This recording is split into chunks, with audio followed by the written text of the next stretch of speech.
Good morning students. इससे पहले lecture में हमने न्यूक्लियस के बारे में स्टडी की थी। न्यूक्लियस को 4 पार्ट के अंदर डिवाइड किया था और लास्ट में जो हमने देखा था वो केंद्रिका को देखा था, फिर केंद्रक संगठन और केंद्रक के कारण की स्टडी की थी। अब हम आगे चलते हैं। यहाँ पर जो कोशिका के अंदर जो कोशिका अंगक पाए जाते हैं जिन्हें हम सेल ऑर्गेनल्स कहते हैं, तो यहाँ हम सेल ऑर्गेनल्स की स्टडी करते हैं। तो स्टूडेंट, सेल ऑर्गेनल्स के ऊपर जो मेम्ब्रेन पाई जाती है उस मेम्ब्रेन के आधार पर यहाँ 3 पार्टों के अंदर डिवाइड किया है। यूनी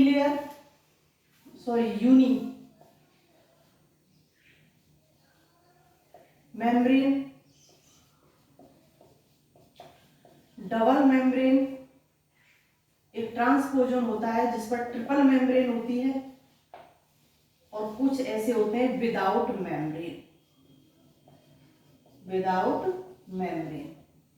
तो यहाँ पर मेम्ब्रेन के आधार पर कोशिका जो अंगक होते हैं, सेल ऑर्गेनल्स हैं, उनको 4 पार्टों के अंदर डिवाइड किया है।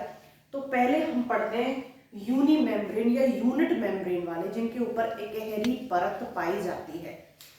फर्स्ट देखते हैं हम गोल्गी बॉडी,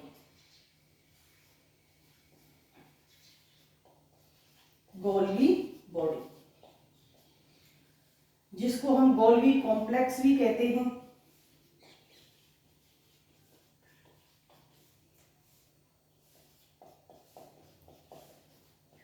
डिक्टियोसोम भी कहते हैं, ईडियोसोम,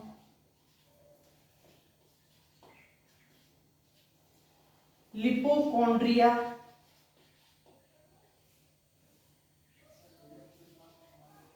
डाल्टन कॉम्प्लेक्स,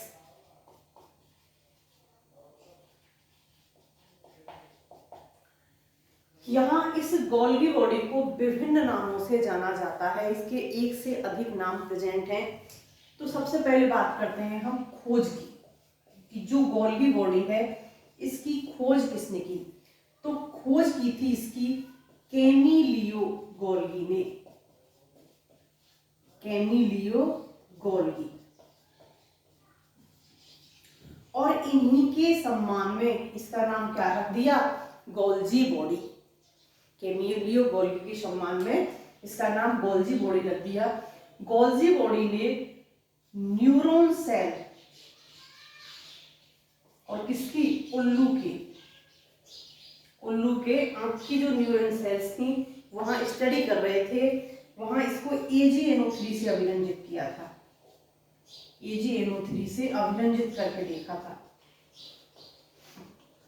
जब अभिरंजित करके देखा तो यहाँ पर कुछ विशेष प्रकार के चीज को देखा था, कुछ ऐसे कॉम्प्लेक्स को देखा था और बाद में इसको क्या नाम दे दिया गया, गोल्जी बॉडी नाम दे दिया गया। इसकी उपस्थिति की अगर हम बात करें कि गोल्गी बॉडी की उपस्थिति कहाँ कहाँ होती है, तो स्टूडेंट्स जितनी भी प्रोकैरियोटिक सेल्स हैं वहां ये अनुपस्थित होगी, और जितनी भी यूकैरियोटिक सेल्स हैं वहां गोल्जी बॉडी उपस्थित होगी। अपवाद के रूप में छोड़ दो सीव सेल्स इन प्लांट्स और ह्यूमन आरबीसी। और ह्यूमन आरबीसी की कौन सी सेल्स होती हैं, ये होती हैं मैच्योर। परिपक्व की ह्यूमन आरबीसी में ना तो केंद्रक पाया जाता है ना यहाँ पर गोल्गी बॉडी पाई जाती है, और भी कई कोशिका अंग के जो यहाँ पर नहीं पाए जाते। तो ये प्रोकैरियोटिक सेल्स में मिलेगी ही नहीं, यूकैरियोटिक सभी सेल्स में मिलती है, केवल इसको छोड़ दो सीव सेल्स को, और ह्यूमन आरबीसी को छोड़ करके सभी में मिलती है। संख्या, आकार और आकृति की अगर बात करें, आकृति की अगर हम बात करें तो ये गोलाकार, बेलनाकार,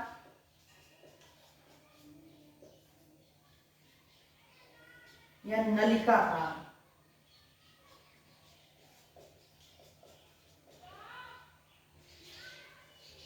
किसी भी प्रकार की ये हो सकते हैं।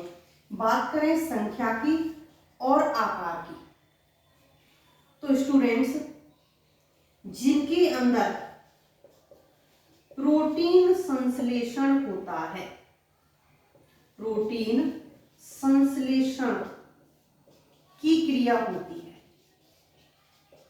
चाहे वो कोई सी भी कोशिका हो, जहां पर प्रोटीन संश्लेषण की क्रिया हो रही है वहां इनका आकार भी बड़ा होगा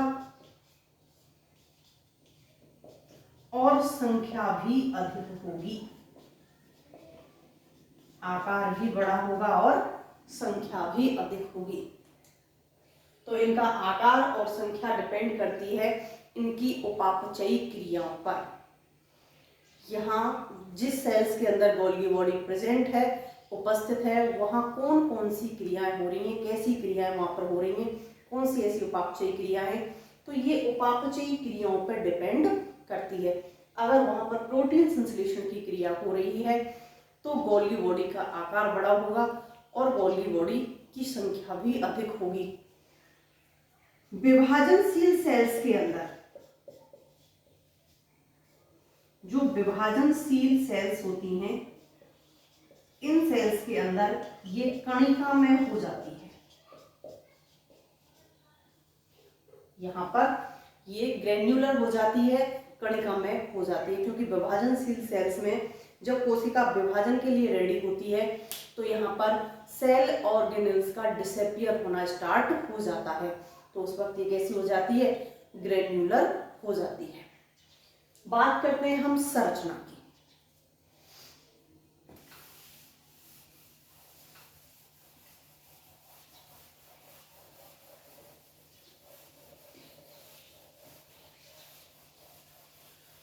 क्योंकि गोल्गी बॉडी एक पेरियोमॉर्फिक कोशिका अंगक है और पेरियोमॉर्फिक है, तो यहाँ इसकी संरचना एक से अधिक प्रकार से या एक से अधिक प्रकार के संरचनाओं से मिलकर के बनी होगी। और वैसे भी हम इसको क्या बोल रहे हैं, गोल्गी कॉम्प्लेक्स, सम्मिश्रण। तो सम्मिश्रण का मतलब क्या होता है, कई चीजों का मिक्स होना, बहुत सारी चीजों का मिक्स होना। और इसीलिए क्या है ये पेलियोमॉर्फिक ऑर्गेनेल्स, मतलब बहुरूपी। इसका मतलब होता है बहुरूपी, एक से अधिक रूप प्रेजेंट होते हैं। तो गोल्गी बॉडी की अगर हम संरचना की बात करते हैं, अल्ट्रा स्ट्रक्चर की अगर हम बात करते हैं, तो स्टूडेंट ये 3 प्रकार की संरचनाओं से मिलकर के बना होता है। फर्स्ट सिस्टर्नी, सेकंड ट्यूब्यूल्स,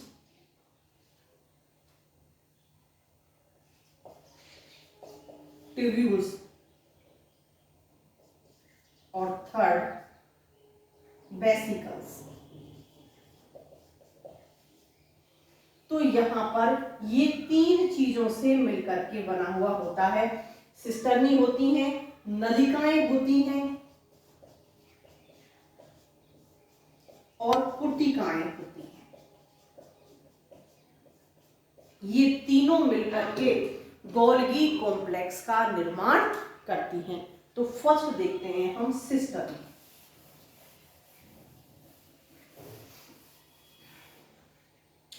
जब हम यहाँ पर सिस्टर्नी की बात करते हैं तो यहाँ पर जो सिस्टर्नी होती हैं वो नलिकाकार संरचनाएं होती हैं और इस प्रकार से एक दूसरे के ऊपर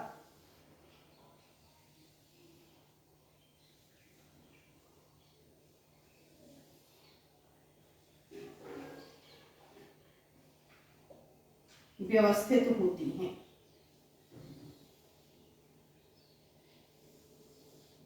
ये क्या कहलाएंगी, सिस्टर्नी। तो यहां नलिकाकार हैं, एक दूसरे के ऊपर व्यवस्थित हैं, ये समांतर क्रम में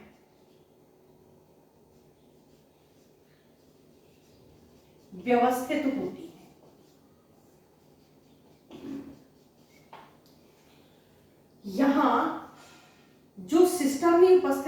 है। इस सिस्टर्नी के ऊपर दो मेम्ब्रेन होती हैं, दोहरी मेम्ब्रेन होती है, दो मेम्ब्रेन होती हैं और ये मेम्ब्रेन लिपोप्रोटीन से निर्मित होती है। लिपोप्रोटीन से बनी हुई प्रत्येक सिस्टर्नी पर दोहरी मेम्ब्रेन पाई जाती है।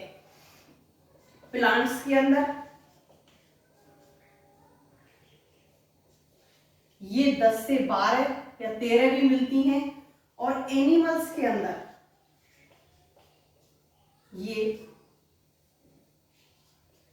3 से 7 तक पाई जाती हैं। तो इसका मतलब प्लांट्स के अंदर सिस्टर्नी कैसी होती हैं, संख्या में अधिक होती हैं और एनिमल्स के अंदर जो सिस्टर्नी पाई जाती हैं वो संख्या में क्या पाई जाती हैं, कम पाई जाती हैं।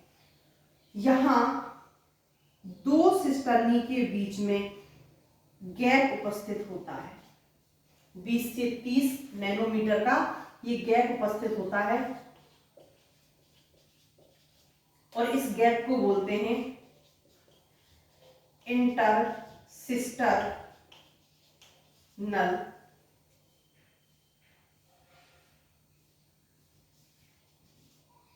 गैप।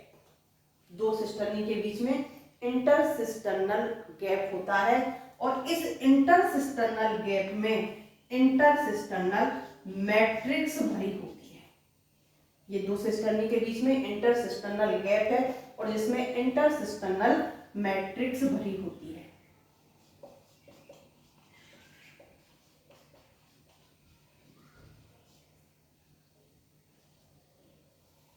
यहां पर इंटरसिस्टर्नल मैट्रिक्स भरी होती है।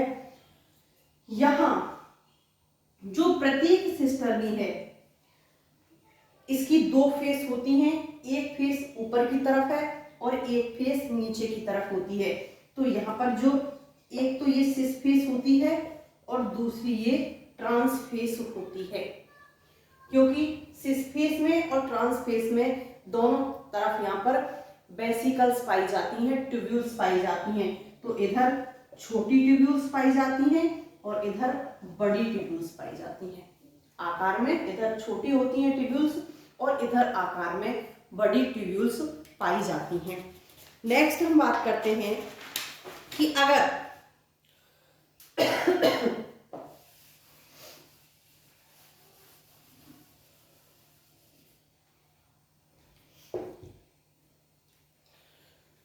इन सिस्टर्नी की सिस और ट्रांस फेस की जुड़ने की अगर बात करें तो जो सिस फेस होती है जहां छोटी ट्यूब्यूल्स पाई जाती हैं ये ईआर की तरफ होती है, ईआर की या न्यूक्लियस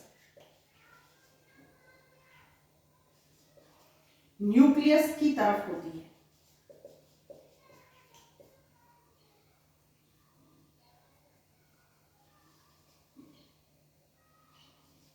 ये सतह न्यूक्लियस की तरफ होती है जहां पर छोटी ट्यूब्यूल्स पाई जाती हैं।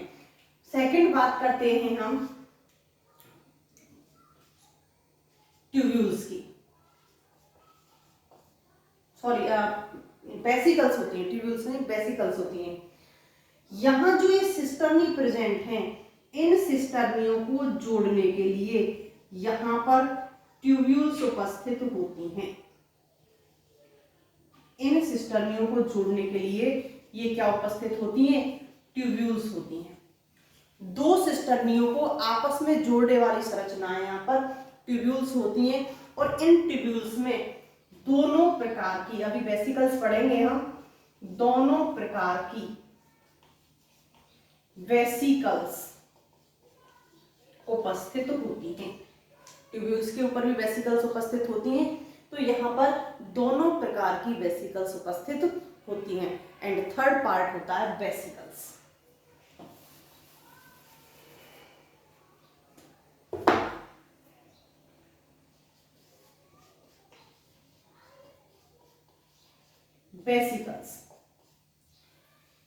वेसिकल्स जो कोटिकाएं होती हैं वो मेम्ब्रेनस संरचनाएं होती हैं, झिल्ली नुमा होती हैं।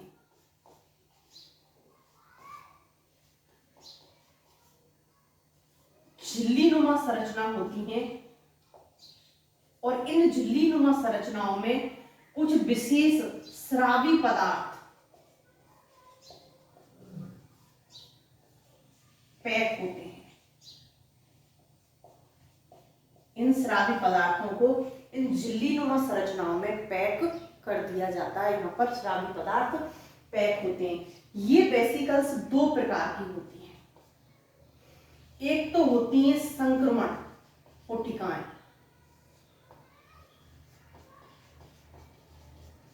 और दूसरी होती हैं स्रावी पुटिकाएं। संक्रमण पुटिकाएं और स्रावी पुटिकाएं। संक्रमण पुटिकाएं जो पाई जाती हैं, ये संक्रमण पुटिकाएं सिस फेस की तरफ उपस्थित होती हैं। इसका मतलब यहाँ ईआर से जो स्रावित पदार्थ है, इस स्रावित पदार्थ को इन संक्रमण पुटिकाओं में भर करके कहां छोड़ दिया जाता है? गोल्गी की सिस्टर्नियों के पास।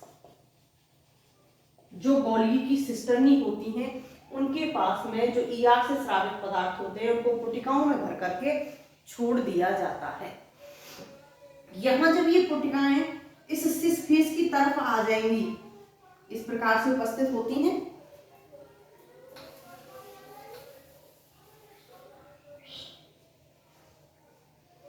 यहाँ इस प्रकार से ये पुटिकाएं उपस्थित होती हैं। तो ये पुटिकाएं इन सिस्टर्नियों से चिपकते हुए यहाँ अंतर्गमन करती हैं। मतलब एक सिस्टर्नी से दूसरी सिस्टर्नी में पदार्थों का अभिगमन करती हैं। पदार्थों का जो ईआर से स्रावित पदार्थ जो पुटिकाओं में भरे हुए हैं, ये पुटिकाएं एक सिस्टर्नी से दूसरी सिस्टर्नी में ले जाने का कार्य करती हैं। तो स्टूडेंट्स, या एक बात याद रखो कि जो ईआर से पदार्थ आते हैं सिस्टर्नियों में भरकर, वो कैसे होते हैं? रॉ मटेरियल होता है।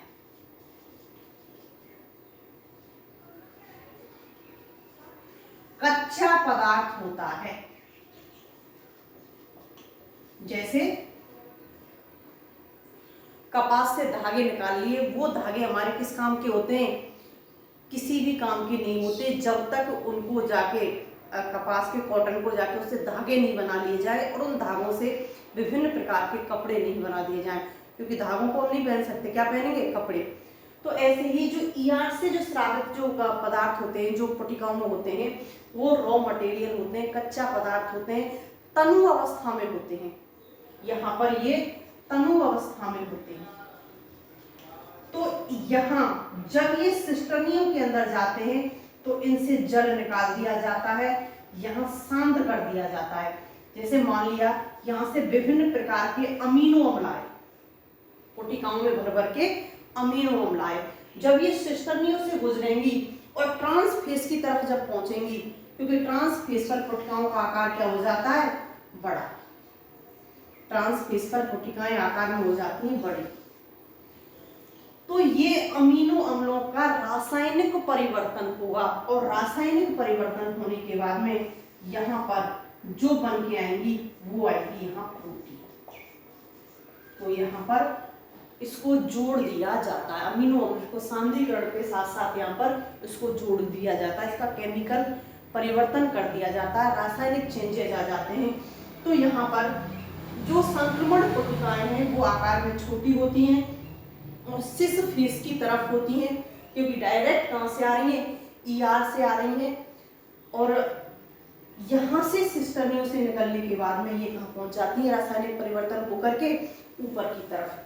इनका जो निर्माण हो रहा है, चाहे स्रावी पुटिकाएं हो चाहे संक्रमण पुटिकाएं हो, दोनों का जो निर्माण होता है वो होता है सिस्टर्नी की बड़े द्वारा। बड़े मतलब मुकुलन। यहाँ दोनों प्रकार की ट्यूब्यूल्स का वेसिकल्स का जो निर्माण होता है वो बडिंग के द्वारा होता है। मुकुलन के द्वारा होता है। संक्रमण कोटिकाओं का निर्माण जो यहाँ सिस फेस पर उपस्थित है इनके द्वारा होगा, इनके बढ़ने के द्वारा होगा। और जो स्रावी कोटिकाएं इनका निर्माण जो ट्रांसफेस की तरफ उपस्थित है सिस्टर्नी, इनके टूटने से होगा, क्योंकि ट्रांसफेस की तरफ जो मैच्योर सिस्टर्नी प्रेजेंट है ये टूटती हैं, टूट करके बड़ी बड़ी वेसिकल्स का निर्माण करती हैं। तो नेक्स्ट देखते हैं हम स्रावी जो वेसिकल्स हैं, यहाँ जो स्रावी वेसिकल्स पाई जा रही हैं ये पाई जाती हैं ट्रांसफेस की तरफ। यहाँ जो ट्रांसफेस है उसकी तरफ स्रावी कोटिकाएं पाई जाती हैं। ये आकार में बड़ी होती हैं, आकार में बड़ी होती हैं। यहाँ जो पदार्थ होता है, जो स्रावित पदार्थ यहाँ बहा होता है, वो रासायनिक परिवर्तनों के बाद, रासायनिक परिवर्तन के बाद पैक होता है।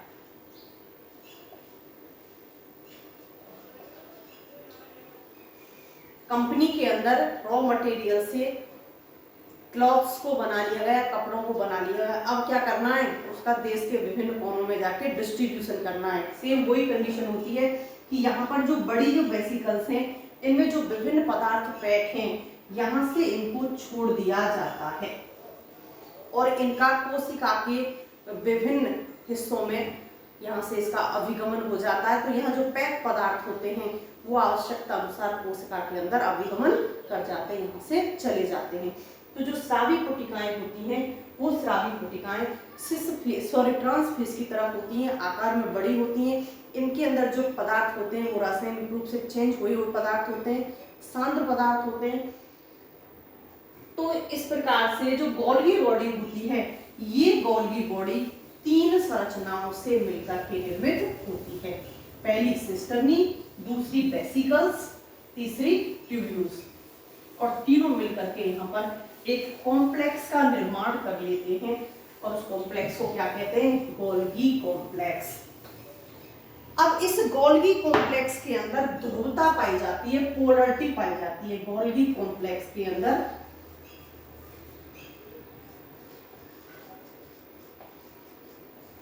ध्रुवता,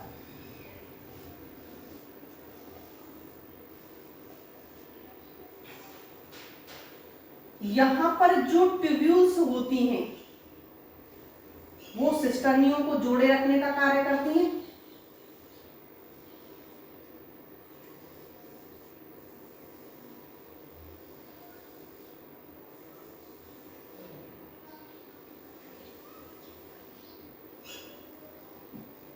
और सिस्टर्नी एक दूसरे के ऊपर इस प्रकार से यहां पर व्यवस्थित होती हैं, नीचे की तरफ कोटिकाएं और ऊपर की तरफ भी क्या होती हैं, कोटिकाएं। तो देखिए ये कहलाती है सिस फेस, फॉर्मिंग फेस, और ये होता है उत्तर। ये कहलाती है ट्रांसफेस, मैच्योरिंग फेस,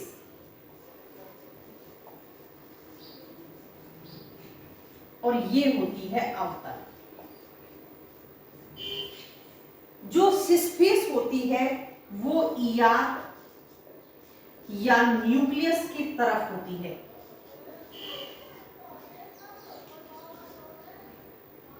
न्यूक्लियस की ओर होती है। और जो ट्रांसफेस होती है ये प्लाज्मा मेम्ब्रेन की ओर होती है, प्लाज्मा मेम्ब्रेन की ओर। तो यहां ये फिक्स है, अगर गोल्गी बॉडी सेल में प्रेजेंट है तो वो इस अवस्था में होगी कि जो ये वाली फेस है, सिस फेस है, वो न्यूक्लियस की तरफ होगी और ये वाली जो फेस है वो किधर होगी, प्लाज्मा मेम्ब्रेन की तरफ होगी।